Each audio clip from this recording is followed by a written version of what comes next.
Hey, this is Frank Furness and welcome back to Travel Tips. Today I'm going to be speaking about Thailand, one of my favorite countries. I've been going there for years and years doing business, just having vacations there. Absolutely love the place. And if we start off by looking at the currency, and again the currency could fluctuate depending on the time, but roughly you're getting about 30 baht, which is their currency for a dollar, or about 39 baht for a pound, English pound.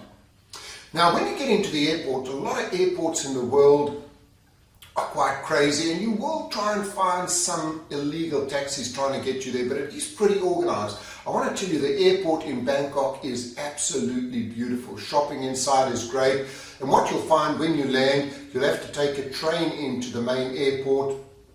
Everything is pretty organized. Immigration is friendly, it's fast, it's easy getting your suitcases, baggage. Everything at that airport really works well. It's a modern, fantastic airport. You go to a taxi stand and you actually buy your ticket depending on where you're going. So it's very organized, and it'll take you from the airport about 45 minutes, and it's going to cost you around 450 baht, so between $15 and $20. Remember, when you go from the airport, it's great, it's always fixed, but when you take taxis anywhere else, be careful, because they will try to charge you a lot more or not even switch their meter on. Always tell them to put the meter on. Now, a lot of people ask me, is Uber available? Well, Uber was there, but it's now been replaced by Grab, which does almost the same kind of thing. So you'll just have to download a different kind of app to use Grab. Taxis are pretty cheap to go anywhere. The biggest challenge, though, is traffic is crazy, especially in Bangkok. So what you might even want to do is take a tuk-tuk. Tuk-tuks sometimes are more expensive than taxis, but they're crazy. They go all in between the traffic.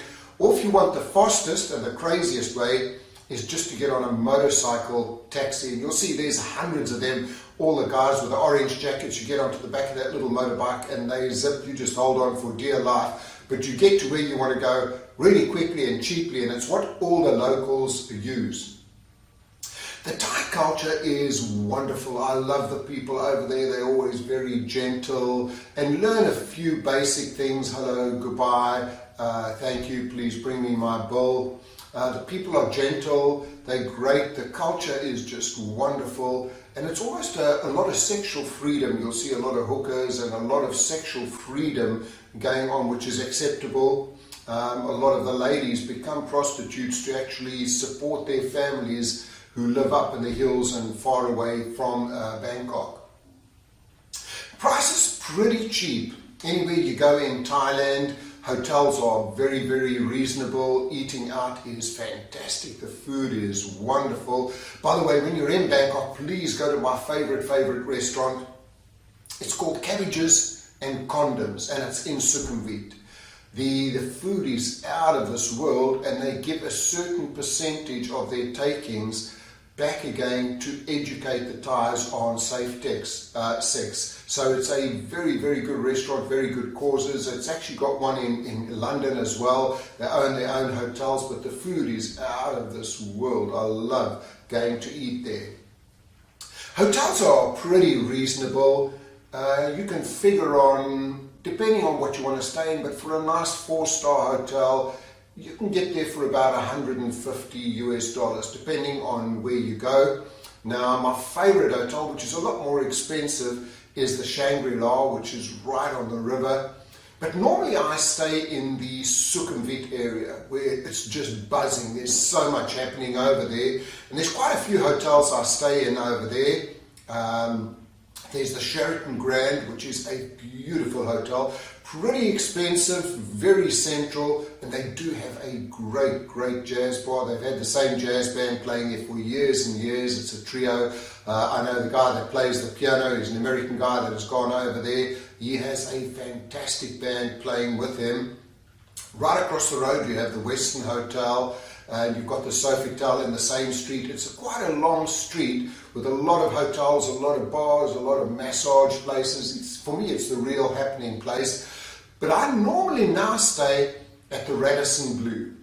It's a fairly new hotel, only about 4 or 5 years old. The rooms are fantastic, wonderful swimming pool, great service, and they always seem to be able to accommodate me on an early check-in, because I always do a night flight, get in early in the morning. So the people have got to know me over there. The food is wonderful. In fact, anywhere in Asia, if you go for the breakfast, they are fantastic. At any of these hotels, you'll go in and they'll have about 15 different stands or stations where you can go if you want to have Thai food, if you want to have Italian food, if you want to have Japanese food, if you want to have Indian food. Each of them will have a station where you can go and eat. The food is absolutely fantastic anywhere you go in Thailand.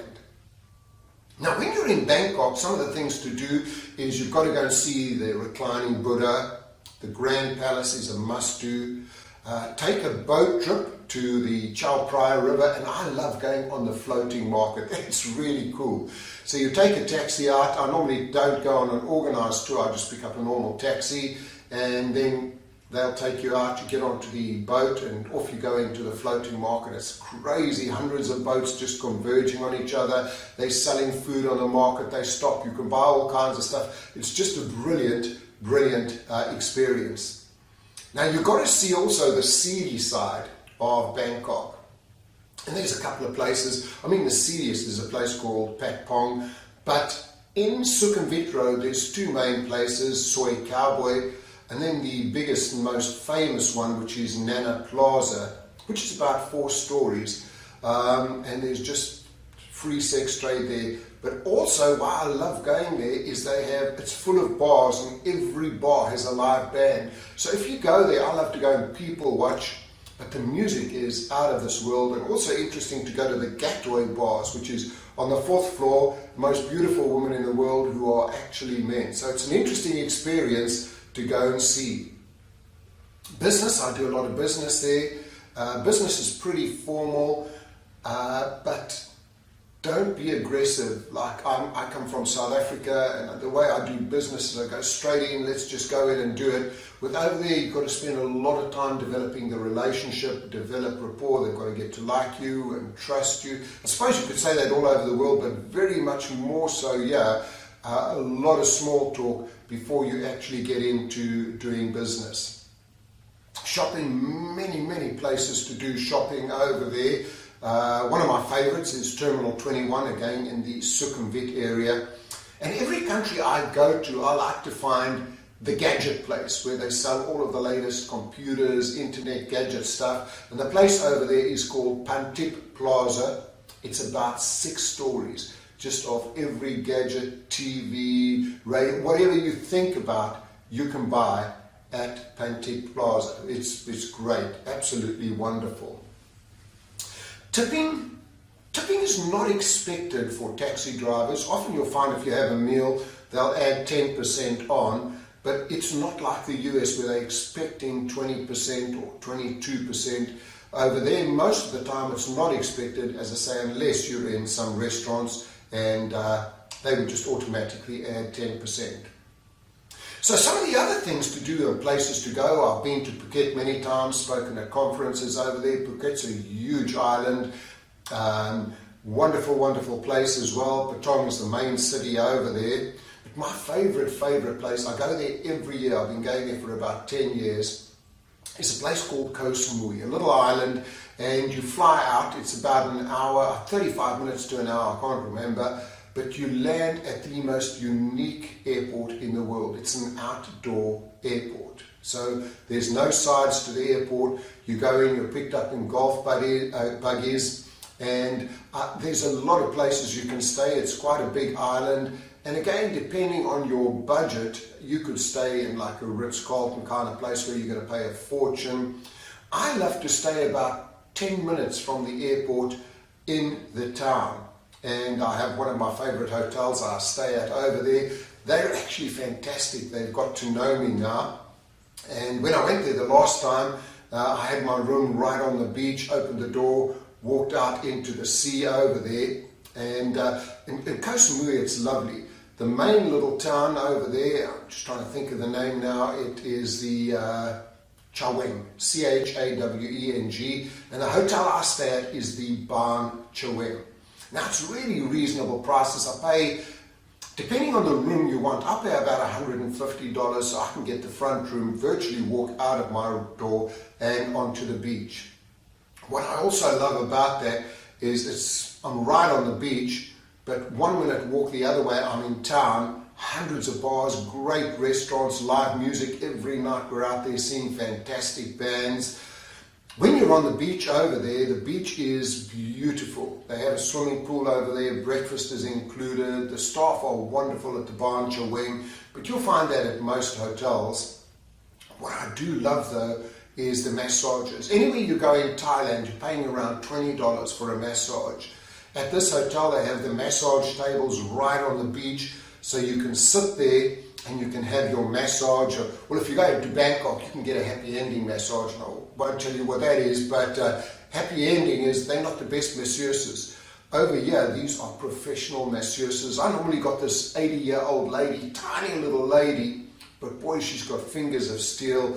And the hardest decision every day is, I'm going to have 2 massages. What do I have? Do I have aromatherapy? Do I have head? Do I have feet?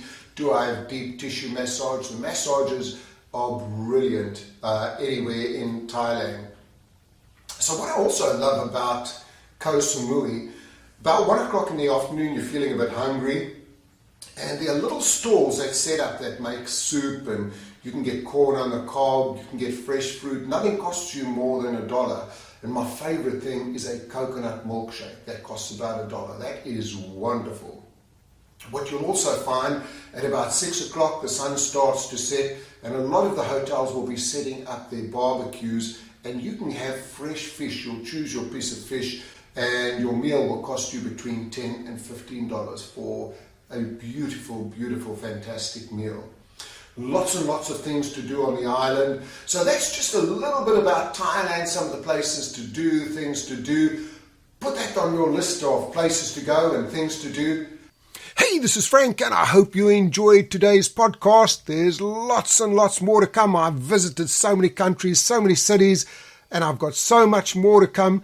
So please subscribe. Please go on and watch every one of the series. Give me some comments, give me some feedback. Also, take a look at my websites, frankfurness.com and productivitycenter.com. Also, follow me on LinkedIn, Frank Furness. Every day I come up with some great new ideas and strategies. So, hey, this is Frank. Thanks for listening.